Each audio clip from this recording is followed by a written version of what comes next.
Buenos días, chicos. El día de hoy vamos a continuar hablando sobre el dominio de Eucaria. Recordemos que el dominio de Eucaria contiene 4 reinos de la naturaleza, como es el hongo, el reino protista, el reino vegetal y el reino animal. En esta ocasión vamos a hablar de las diferentes características y su clasificación del reino Plantae o reino vegetal.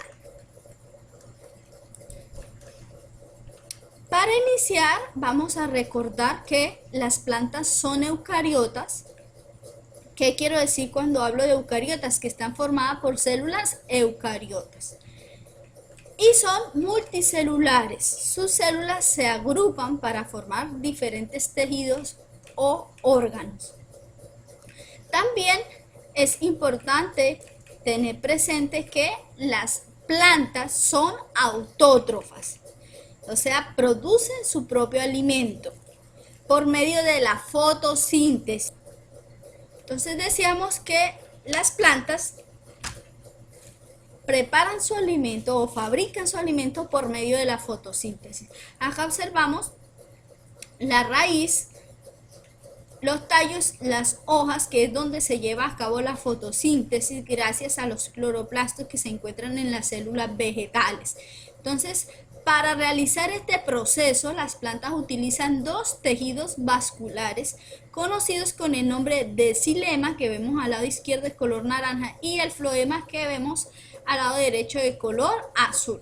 Entonces, ¿qué es el xilema y qué es el floema? El xilema son conductos vasculares que utilizan las plantas para transportar desde la raíz hacia el tallo y las hojas los diferentes minerales y el agua que encuentran en el suelo.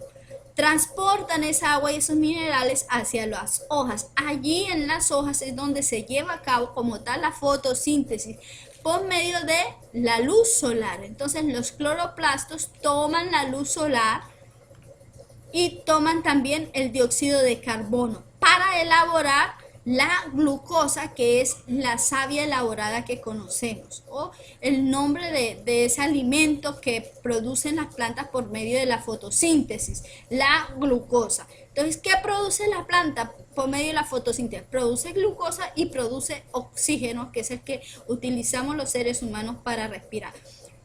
Una vez las plantas acá en las hojitas han preparado su alimento, entonces utilizan el floema para transportar o para repartir ese alimento, esa savia elaborada, esa glucosa, llevarla a todos los órganos de la planta. Entonces aquí en las flechas verdes, azules, observamos cómo el floema transporta esa savia elaborada a las mismas hojas, al tallo y a la raíz. Muy bien, eso para hacer un recorderis de qué es la fotosíntesis. Ahora vamos a recordar las partes esenciales de las plantas. Entonces, las partes esenciales de la planta son las hojas, el tallo y la raíz. Algunas plantas tienen flores y frutos, no todas tienen flores y frutos. De acuerdo a esa característica también específica, se tuvo en cuenta en el momento de clasificar a las plantas. Además, es importante resaltar que algunas plantas no tienen estos organelos o estos órganos o estas partes. A continuación vamos a ver qué plantas son aquellas que no tienen estos órganos específicos, que no cuentan con un tallo, no cuentan con unas hojas o con una raíz. Acá vamos a hablar de los principales grupos o cómo agrupan las plantas. ¿Cómo las clasifican? A las plantas las clasifican en dos grandes grupos, en briófitas y traqueófitas. Las briófitas, dentro de las briófitas se encuentran todas aquellas plantas que no tienen tejidos conductores. También se les conoce como plantas no vasculares. ¿Cuáles son esos tejidos vasculares o tejidos conductores? Son el xilema y el floema. Entonces, estas plantas, las briófitas, no cuentan con xilema y floema, no tienen esos tejidos conductores. Por el contrario, las traqueofitas o plantas, también conocidas plantas vasculares, cuentan con esos dos tipos de tejidos vasculares. Cuentan con un xilema y un floema. Entonces, dentro de las briofitas, ¿a quiénes encontramos? Encontramos a musgos, encontramos a las hepáticas y encontramos a los antóceros. Los musgos, como ya habíamos hablado anteriormente, pertenecen al grupo de las briofitas. Las briofitas son plantas muy pequeñas que no tienen tejidos vasculares. Y otra característica específica es que no tienen raíz, no tienen tallo, ni tienen hojas. Bueno, pero entonces estas plantas, ¿cómo llevan a cabo la fotosíntesis? ¿Cómo llevan a cabo el transporte de nutrientes, etcétera? Pues ellas tienen unas estructuras denominadas rizoides, que son como estos tubitos que vemos, es que ellas son como si fuesen pequeñas raíces. De ahí viene la palabra rizoides. Entonces, esos rizoides son los que se encargan de introducir el agua, los nutrientes y también se encargan de, obviamente, de producir todos los nutrientes que necesita ese tipo de planta para sobrevivir. Este tipo de plantas, en específicas las briofitas, tanto musgos como hepáticas y los antóceros, son plantas que crecen en lugares muy húmedos, muy húmedos. Además, son plantas que tienen gran importancia ecológica porque absorben el agua que está en el ecosistema y luego la liberan. Así también evita que el ecosistema pierda agua. Entonces tenemos a estas señoritas que son las hepáticas, su forma es aplanada, como la pareciera como si fuese una lechuga, pero aplastada, una hojita de lechuga, así se ve. Y esta planta no tiene raíces, y tampoco tiene tejidos vasculares. También tenemos aquí los antóceros, que son briofitas con cuernos verdes, parecieran unas raíces chinas.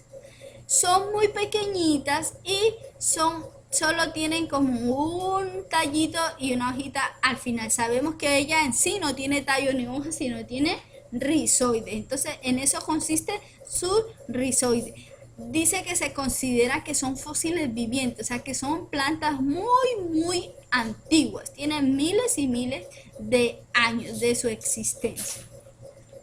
Muy bien, entonces ahora vamos a hablar de las señoritas traqueofitas. Las plantas traqueofitas se subdividen en dos grupos, o plantas vasculares también. Recordemos que traqueofitas o vasculares es lo mismo. Las plantas traqueofitas o plantas vasculares se subdividen en dos grupos, en plantas vasculares sin semilla y plantas vasculares con semilla. Dentro de las sin semilla encontramos estos señores, los pteridofitas. ¿Qué sucede con estas plantas en especial? ¿Cuál es la característica propia de estas plantas? Estas plantas no tienen semillas, no producen semillas.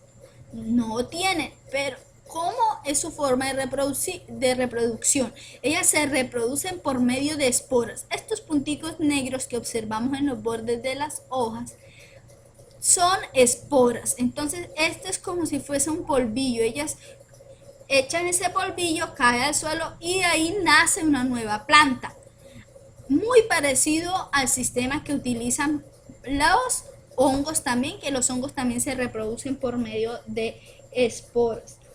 Entonces, estas sí tienen tallo, tienen una raíz y tienen unas hojas. Lo que no tienen es ni flor ni semillas, no poseen. También encontramos los esquisetos, que es una planta muy común de esta zona. Los esquisetos no es más nada sino la planta cola de caballo, muy bien conocida por acá. También esta planta, los esquisetos, son plantas que crecen en lugares húmedos. Los helechos están adaptados tanto a climas húmedos como a climas secos. Encontramos helechos en diferentes tipos de suelo, arenoso, arcilloso. Y ahora vamos con el otro grupo, que son las plantas vasculares con semilla, o también plantas traqueofitas con semillas. Entonces, dentro de ellas encontramos a las gimnospermas y a los angiospermas. ¿Cuál es la gran diferencia entre estas dos? Primero, que la gimnosperma, sus plantas están protegidas por unas escamas duras como un caparazón. Por lo general son conos o piñas. Ejemplo, el pino, los abetos. Encontramos también a las secuoyas dentro de este grupo.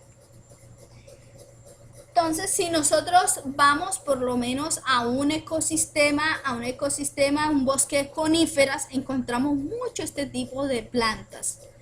Recordemos, cuando vimos tipos de ecosistemas, bosques de coníferas, la mayoría son abetos y pinos. Acá encontramos pinos, pero más que son, y algunos abetos, pero son de decoración. En los jardines de la casa encontramos algunos, no siempre. Ok, entonces la característica también, además de estas plantas, es que esta piñita es como, sirve de flor y fruto a la vez. Ella no tiene una flor específica, sino esa es como, o sea, dentro de esa misma caparazón tiene sus semillitas. Y tenemos las angiospermas, que las angiospermas se caracterizan porque tienen flores, importante eso. Y además sus semillas están protegidas por un fruto carnoso. Aquí observamos diferentes frutos que conocemos, como lo es la uva, la patilla, la pera, la manzana, el durazno. En nuestra región tenemos el mamón, tenemos el mango, etcétera. Conocemos un sinnúmero de plantas que tienen estas características. Como decía una compañerita hoy en clase, esta es una de las plantas pues más comunes que más tenemos en nuestro medio, o que es más fácil encontrarlos acá en nuestro medio. Entonces, importante tener en cuenta esas características. ¿Qué es lo que diferencia a una angiosperma de una gimnosperma? ¿Dónde se encuentra su semilla? En la gimnosperma, sus semillas, primero, las plantas no producen flor y sus semillas están dentro de una corteza muy dura, como una caparazón. Las angiospermas tienen flores y su semilla está dentro de algo carnoso, de un fruto carnoso. Las peridofitas no se reproducen por medio de semillas, no tienen ni flores ni semillas. Eso es importante. Entonces, esto es todo por hoy. Nos vemos la próxima clase.